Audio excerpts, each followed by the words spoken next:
Welcome back to Nate Supercoach for 2024. This is the round 11 review and the round 12 preview. We're going to talk a little bit about the buys and see where I'm placed, what moves I'm thinking of making, and how I'm going to sort of structure my side for the second half of the season. We're already halfway through, believe it or not.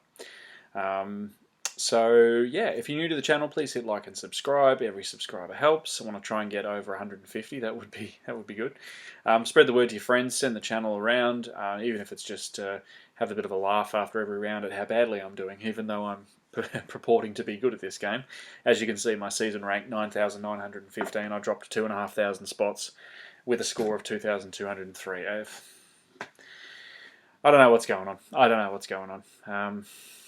So we'll just have to keep on pushing. Use the buys as a bit of a launching pad, I think. We'll talk about that as we go a little bit as well, as we go on. Okay, so I think I saw before 7 out of 11 league wins. Pretty happy with that. So let's go through the side. So Nick Daicos, 130, just gets the job done now. He's back up to 660k. I think he's a viable captain option every week now. Just going to put the VC on him and see how we go. We'll put the loophole on him. If he scores over 120, just take it. Sheasel 119, he's improved. He's on the bye this week.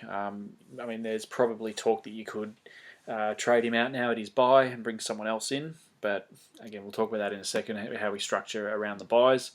We'll go a little bit further ahead. There we go. Hayden Young, 105, just gets ordinary start to the year. A lot of people jumping off him. I held firm. He's repaid the faith. Very happy with that. Lockie Whitfield, 69. He got a big hit. I think it was this week or it might have been last week. So a bit underdone. Still averaging 99 for the last couple of games. Bit of a price drop. Could be one to flick at the buy this week. Not sure. Tom Stewart, 110. I have no idea how he got to 110. He was on about 30, I think, at half time, or some ridiculous figure. He's dropped a lot of coin.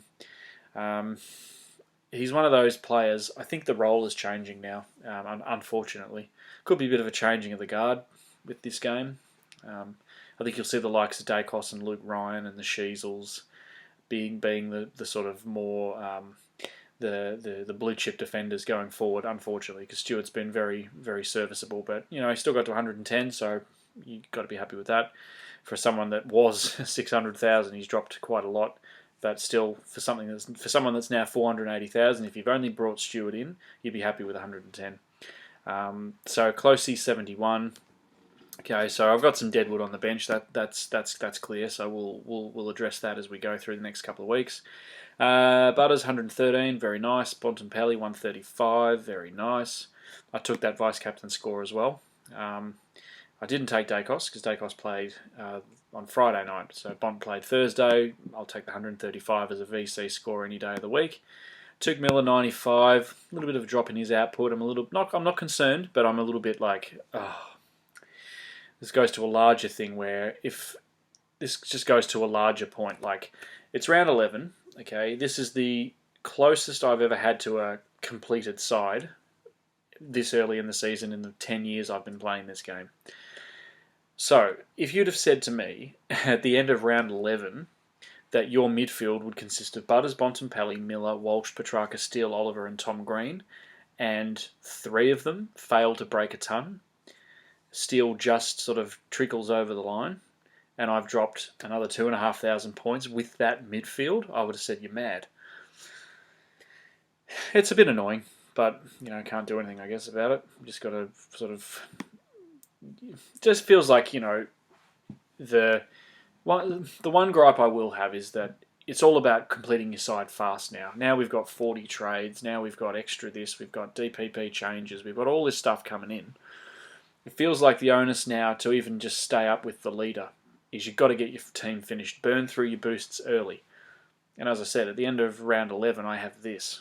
I would still be probably 1 or 2 in previous years with 30 trades and 35 trades when we had COVID, the COVID years. I would have been like 2 spots still left to fill. So the fact that I've got a full primo side, and arguably that is a full primo side, still chucking up 78s and 92. It's very, very frustrating because you've got the players above me that are in the top 500 that have got, that don't have this, for example, but they've got they picked up Dawson at the right time, or they've held on to Sarong from the start, and It's a bit frustrating. They bring in Richards, who, let's face it, no one was really looking at Ed Richards this year, but because of Liberatore, he now has a good run of games. It's just things like that which sort of piss you off a little bit, but hey, what do you do? All right, so Gawn 180, he saved the round, absolutely. Hindsight, probably could have had the captain on him, but again, they played on Sunday. My rule is I don't have a captain on Sunday, unless it's a Nick Dacos or it's just too risky, because if something happens and Gawn goes down with an injury and he's on the field and he gets a 5, the round's stuffed, and virtually your season, you could argue as well. It puts you so far back unless you've got others that are compensating. But as we can see, Marshall 73, Sweet 74. Isaac Heaney 94, again, bit of an underperforming thing there. Flanders obviously didn't play, so I copped the donut. I had to cop the donut this week. That didn't help. So let's say Flanders got to 100, I'd be 2,300. Knowing that every other side above me is scoring 2,400, 2,500, I still probably would have dropped places, but whatever. Jackson 67. This year, I can honestly say that in the 10 years I've been sort of playing this game seriously, this has to be the slimmest of pickings of a forward line I've ever seen. This is just ridiculous that there's not legitimate forward options presenting themselves. That's why you'll see a lot of sides boosting their midfield and defence early. That's why I've got a full primo midfield. In years gone by, I would be stacking the lines and keeping it balanced. So I'm losing points here, essentially. When these guys don't do their bloody job, all right, I'm losing points. And I'm losing points to fielding Sam Darcy on the field and not putting Richards on. Richards is out for a few weeks now anyway. He's injured. But anyway, it's just things that annoy you. But so that's where we sit. 9,000th, not great, not horrible. Got a bit of money in the bank, got some trades, so we've got to work out a plan of what we're going to do. Okay, so there's a school of thought. The first school of thought is that I trade really heavily through this week. All right, so that could be getting rid of Whitfield to really build up a war chest. You can use 3 trades in each of these bye weeks as well, by the way. So it's effectively like another boost structurally, but you lose it. Yeah. Closey's probably going to go too. They're probably not the biggest priority, though, arguably. I've got a lot of Deadwood rookies that are just sitting there that I can turn into a Hauser or Graham into a Dawson from North. That gives me about 400. Then I could do Garcia, do a bit of DPP stuff, move Graham down, and I could bring in Ridley. That might be something to do. But this is the thing, you're kind of going into bye week round 1, and you're bringing in, at this point, if you trade any player in, you're going to be missing them for a week because it's week 1. So arguably, if you can not trade this week, and then next week, you can look to bring in some other players. So just thinking about that, who could we bring in next week off the bye? From North, probably the only one would be LDU, if you wanted to go that way. I probably won't, but he's an option. GWS, if you don't have Tom Green or Whitfield, you're probably not going to have anybody. I've got both. Maybe Toby Green if you wanted to go there, but I don't know whether he's going to be a forward this year, top 6 forward. Who else is on the bye? Sydney. Okay, so if you don't have Heaney, you'd be looking to bring him in. Grundy, if you wanted to upgrade the ruck, I traded Grundy out weeks ago to bring in Sweet. That was a bloody disaster. And Goulden. Goulden's another one. Even Warner, if you wanted to go a real pod. That's what you could look to do. You could look to bring in players, trade players out, not trade anyone, and then next week bring in players that are on the bye this week with players that are on the bye next week. Yeah. So let's have a look though at how I'm structured for this week. So if we count how many are actually playing in round 12, remember it's best 18. So let's say Howes and Graham get selected. I've got, 1, 2, 3, 4, 5, 6, 7, 8, 9, 10, 11, 12, 13, 14, 15, 16, 17, 18, 19, 20, 1, 2, 3, 23. Okay, so I'm pretty covered. I can move Garcia on the field. I can move Freya we'll do some DPP, move him on as well. You get him onto the field. So Garcia and Freya will come on. and Lockie Sullivan will come on as well, and I can move either Howes or Graham on if they get selected. That's one option. So I've got 23 players, so I meet the 18 threshold. All right, fine. Let's go round 13. Let's see how I'm structuring, see how I'm sitting for there. So 1, 2, 3, 4, so 5, 6, 7, 8, 9, 10, 11, 12, 13, 14, 15, 16, 17, 18, 19, 20, 22, 23. Again, similar. 14 is going to be the issue. That's the big buy. That's where about 6 or 7 teams are on the buy, I think it is. Something ridiculous like that. Yeah, so 4, 5, 6, 7, 8, 9, 10, 11, 12, 13, 14, 15, 16, 17. I'm just scraping 17, so I'm going to need to trade. Now, that could be... More than likely, that could be the time for Luke Ryan to shine. I would like Jordan Ridley in the side. 5:30, I think his role is great if Mackay is now the lockdown, which is why the Bombers went for him, and he showed it the other night. Ridley, 162, 31 touches or whatever it was, fantastic. So I'd be looking to bring in Ridley. The only problem with Ridley is he's on the same bye.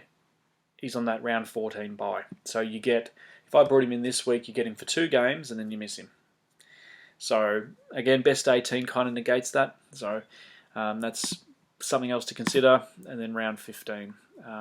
This is if I make no trades whatsoever. So it's a 5, 6, 7, if they're selected. 8, 9, 10, 11, 12, 13, 14, 15, 16. So just scraping 18. So I'm going to need to do a few trades to make 18. You could do some slingshot moves as well. I probably will have to do that, to be honest, to make up a bit of ground on the people that have just... It's a game of luck. You got to be honest. It's a game of luck. You know, if anyone looked at this side... Legitimately, they would say, well, the midfield's good, looking pretty good. The defence is pretty good. You got 1 rookie to upgrade, but apart from that, not too bad. You've had all the rookies all year, which I have. I had McKercher, I had Sanders, I had Sullivan now. I've got the Garcias, I had Clark, I had who else? I've had Wilson. Brought in Darcy, made a fair bit of money for me. I picked up Jordan Sweet because he was the one. He was the must-have. You know, I had Fisher and Powell, traded both of those out. They were mistakes, but I don't know. You know, there could be an argument, let's say, hypothetically, for me to slingshot Young to Ryan, or Whitfield to Ryan, once Closey's off the field, of course. So I could go get Closey off the field this week, turn him into Ridley, and then go Whitfield up to Ryan. That's a possibility. That's probably a good move. I could maybe even Tom Green, flick Tom Green up to, who knows, maybe Rowell or Dawson. Someone like that. I think I'll keep Marshall for the moment, but could flick him or get Sweet up to English. So anyway, there's a bit to consider, but that's kind of how I'm looking. So if we go back to round 12, I'm leaning towards maybe not trading this week, or if I do, it'll just be closely off the field to get Ridley in my side to restructure things. Yes, I'll miss him for the week, but arguably, if I build up a bit of a war chest, maybe I could do some fancy restructuring, and then my side will be looking half decent. But anyway, that's where we're sitting. So we've got 2 days, 38 minutes and a second until the round 12 lockout. Please let me know in the comment section below how your side's going halfway through the season, what trades you're thinking of making. If you're thinking of flicking some underperforming primos to some better scoring primos, let me know. But yeah, thanks so much for the support for the first half of the season, and fingers crossed it's onwards and upwards from here for the second half of the season.